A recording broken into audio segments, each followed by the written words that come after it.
Oh, ito ang sick bay area ni KB Loft, no? Tapos ito yung mga patoka nila dito sa US. Magkano to? Isang sako nito? $30. Oh, ito ang patoka nila. Puta. Ibang mais nyo dito, no? Oh, tapos, ito, ginagamit mo to? Columbine, ano pa ba? Magkano pang kalapati dito? Puta, ito, mahal sa atin to. Oh, na? Mahal sa Pilipinas to. Yung nagamit lang nito. Sa mga ano ba to? Ano itong mix na to? Ito, mas mahal to. Oh, may dari eh. Oh, may puti eh. Tsaka popcorn ang gamit. Tapos, may itim kang corn. Itim ba to? Pula. Pula to, di ba? Ayan. Yan lang naman ang gamit sa ibon. Dahil mo patoka. Ano ito patokang yun? Yung champion na yun. Pero sililaga pa din yan. Yan na yun, 3 sako. Tapos, doon sa mga hindi naka-experience ng tunay na bandy clock. Nung unang panahon, nung 90s, ito gamit namin. Papakita ko sa inyo, ha? Ito kay Pops Bernardo.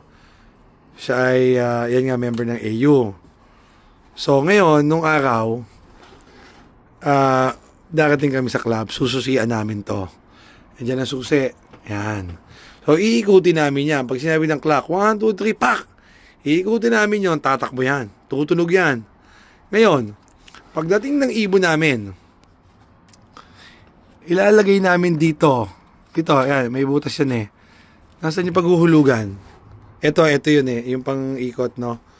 Tapos, ito, ihuhulog namin dyan yung capsule na naglalaman ng goma. No?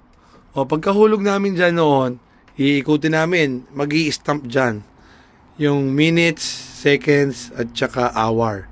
O, pagdating sa club, eto na. Yan, meron niyang alambre na may tingga. So, puputulin ng plies yun, bubuksan to, aangatin ngayon to. Hindi ko na baka masira ko pa eh. O, yan. So, ito yung sinaunang bandy clock sa mga newbie na ang nakasanayan nyo ay ang ating up, text. Yan.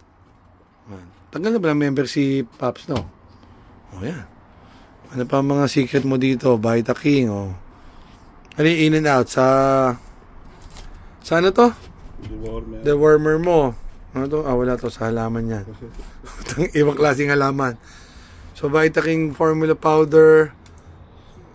Madami ka na pala ibinibigay sa ibon. Pero, binigay na sa akin, hindi ko naman nagagamit. Ito, may mga natural ka pa doon. Ayan, no? Parang pang ibon.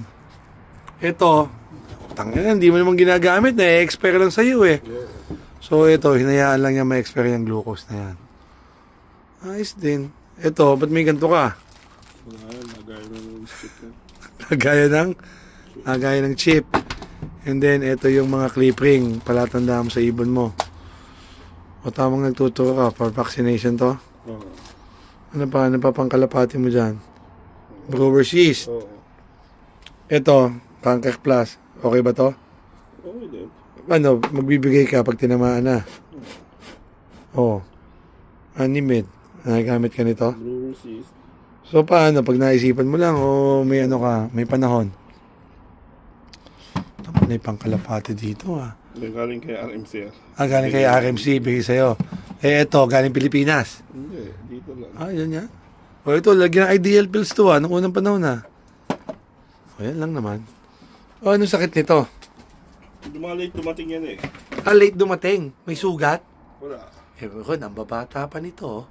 Young bird yun eh. Young bird Ngayon yan, ngayong karera yan. Pero hindi naman naikot ang leg. Wala naman eh, hindi naman nagsishake eh. Yun, that's it. Ayan Sarap mamasyal ng magka-visit sa Amerika. Try nyo din.